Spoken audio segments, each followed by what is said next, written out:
최소 20조, 최대 30조, 전 국민에게 최대 25만 원. 이재명 정부가 던진 경제폭탄입니다. 지금 이 순간 당신의 생활에 직접적인 변화가 시작되고 있습니다.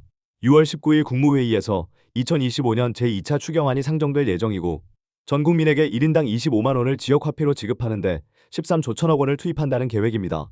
왜 이재명 정부는 이렇게 급하게 대규모 추경을 밀어붙이고 있을까요? 이유는 간단합니다. 속도가 생명이기 때문입니다. 기존 정부들은 항상 그래왔습니다. 경제 위기가 와도 주저하고 망설이고 결국 때를 놓쳤습니다. 하지만 이재명 정부는 다릅니다. 선거 당시 30조 원은 기본으로 하고 그 이상이라고 공약했던 그 약속을 실행하고 있는 겁니다. 지역화폐 발행 지원, 소상공인 빚 탕감 정책 등을 추경안에 담을 것으로 보입니다. 여기서 핵심은 두 가지입니다.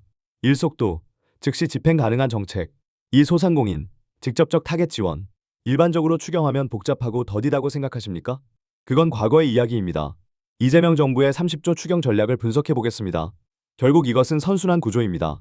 전 국민 지원금 소비 증가, 소상공인 매출 상승 고용 안정 경제 활성화. 전 국민에게 15만 원씩 민생 회복 지원금을 지급하되 기초생활수급자에게는 최대 50만 원, 차상위 계층에는 40만 원을 지급하는 방안이 유력합니다. 중요한 건 차등 지급이라는 겁니다. 누구에게나 똑같이 주는 게 아니라 정말 필요한 사람에게는 더 많이 주는 구조입니다. 30조 원이라는 사상 최대 규모도 이런 차등 지급과 다양한 지원 정책들이 포함되어 있기 때문입니다. 결과적으로 소비 여력이 부족한 계층의 구매력을 직접 늘려주는 겁니다. 과거 사례를 보면 명확해집니다. 2020년 코로나 재난지원금 기억하시나요?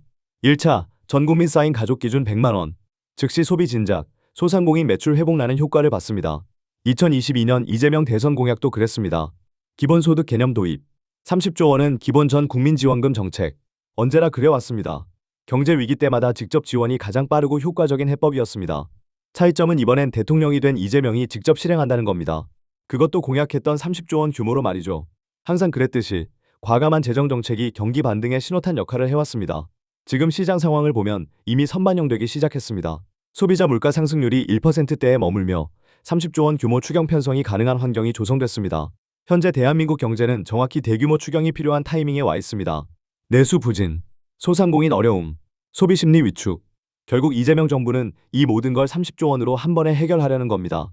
최소 20조 원에서 최대 30조 원까지 2차 추가 경정 예산 편성에 속도가 나고 있는 이유입니다. 정리하겠습니다. 이재명 정부의 최대 30조 원 추경.